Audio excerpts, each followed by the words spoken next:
Yo, what's going on, guys? It's Houston Sports Talk back in a video today. And today I'm going to be talking about the Golden State Warriors and Sacramento Kings game that happened today. Game 6, Sacramento Kings, season's on the line, and the Kings beat the Golden State Warriors 118-99, get a good win over the Warriors, and send this series to Game 7 that will be played on Sunday in Sacktown in Sacramento. Great game played by the Kings tonight. Great game by De'Aaron Fox. Great game by Malik Monk and in general their whole team. As the Kings keep their season alive for another couple days and hopefully try to win this game in Game 7. Only Game 7 that will be played in the first round series. Well, actually, no, not for sure on that because the Lakers and Grizzlies are still playing and the Lakers are up 3-2. The score was just... It's just going into commercial. I have the game on the TV the room I'm in, but literally right when I was about to turn around to check what the score was, it was going right in that second into commercial break. But last I saw the Lakers were up in that game. It's the end of the first quarter right now. I know that for sure. But so that could be a Game 7 if the Grizzlies win it. But I don't. In my opinion, I think the Lakers are going to win, but we'll see what happens later on in that one. Warriors just didn't play that great in this one. It was really the second half that they got outplayed in. First half they weren't that great. They were going into halftime. They were down 7, so it wasn't that bad in the first half. Kings played great basketball in the first half. The Warriors were a little close, but then third quarter they get outscored by 3, and then it's a 10-point game going into the fourth quarter. Then they have a horrible fourth quarter. As you're gonna hear a bunch of thunder though in the background. If you wonder what that is, it's raining really bad in Houston. But fourth quarter got outscored 28-19. Horrible fourth quarter for the Warriors, and they lose this game 118-99. The scoring for the Kings. Their leading scorers off the bench with Malik Monk. He had 28 points, 7 rebounds, 4 assists, 1 steal, 2 blocks. Shot 8 for 14, 3 for 6 from 3, 9 for 10 at the free throw line. But then they're leading the points with starter, and then the second leader in points, De'Aaron Fox with 26 points, 11 assists, 4 rebounds, so a double-double, 10 for 18, 2 for 5 from 3, 4 for 4 at the free throw line, and that is it for Fox. 12 for Herter, 15 for Keegan Murray. Sabonis with 7 points, 11 rebounds, 4 assists, 1 steal, 1 block. Shot awful, 3 for 12, and 1 for 1 from 3. 6 for Harrison Barnes, and then other players that came off the bench, 12 for Trey Lyles, 7 for Terrence Davis, 5 for Davion Mitchell. He's been playing way more in the series. And then a couple guys played at the end because it was a blowout. Metu, Alex Lynn, Kessler Edwards, and PJ Dozier all played at the end of the game for less than a minute. So, Kessler Edwards was the only guy at that list. The 4 guys I just mentioned that played an actual minute in that stretch where it was a blowout. So the Kings were just rolling the clock out. So that's it for Kings scoring. Great game by the Kings. Let's go over the Warriors stats.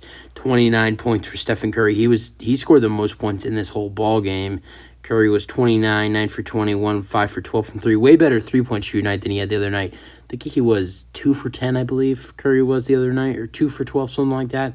6 for 9 at the free throw line, 4 rebounds, 5 assists, 2 steals, 1 block. Great performance by Curry, but it was a loss, though. 22 for Clay. It kind of flipped. Curry and Clay kind of flipped the tables, exactly. I think last game, in game 5, Clay shot really well and Curry shot horribly. Curry shot 2 for 10 and Clay shot 5 for 12. Tonight, Curry shoots 5 for 12 and Clay shoots 2 for 9.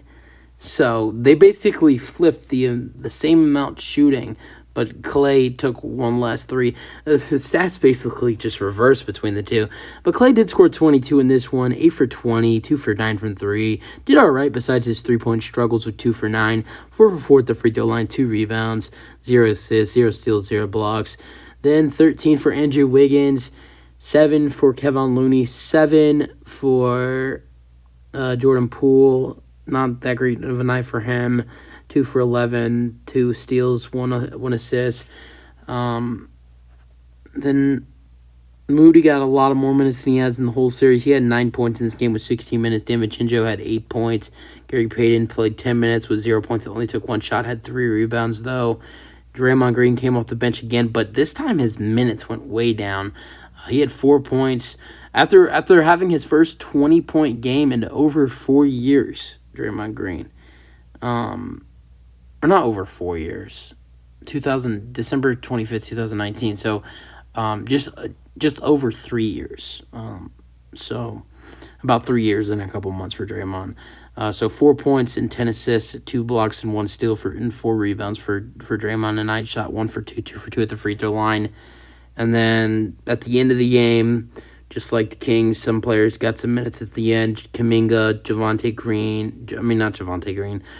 Green and Anthony Lamb all played 4 minutes at the end of the game. I thought Gary Payton. I think Gary Payton was in that stretch for the last couple of minutes, but neither Lamb, Green, or Kuminga scored in those 4 minutes. So yeah, the only player that did not play in this game for either sides was Richaun Holmes for the Kings. He was the only DNP in this game. Warriors didn't have any DNPs. I think only Kings DNP was Richaun Holmes, so he was the only guy that was left out. So great win for the Kings. We're going to Game 7.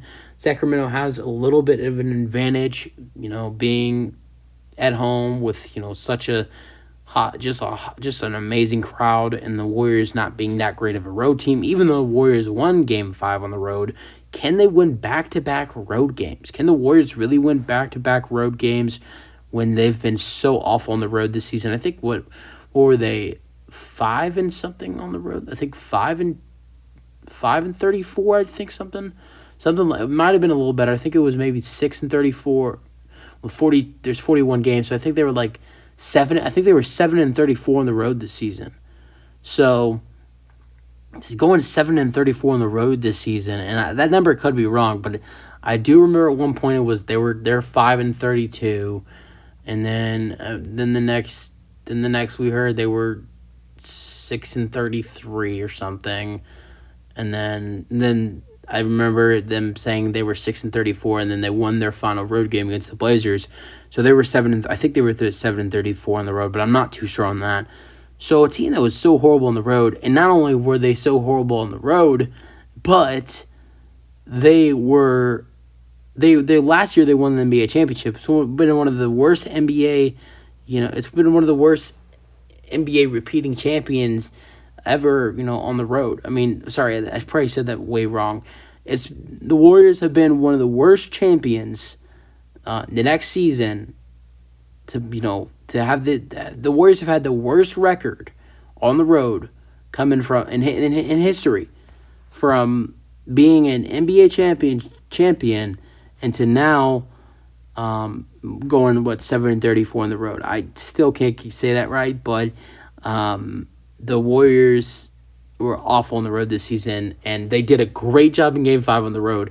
It kind of shocked. I don't know how many people that shocked. It shocked me, and the way they played in Game 5 was amazing, but I don't know if they can do that back-to-back games. And I'm not going to say I hope they will, because I'm not that big of a Warriors guy. I mean, I'm a Rockets fan. I do not really like the Warriors at all. I have a really good friend who's a Warriors fan, so it kind of changes my perspective a little bit.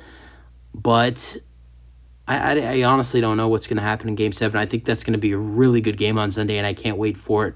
You guys have your thoughts on the game from today. That's it for the video. Hope you guys enjoyed, and peace out.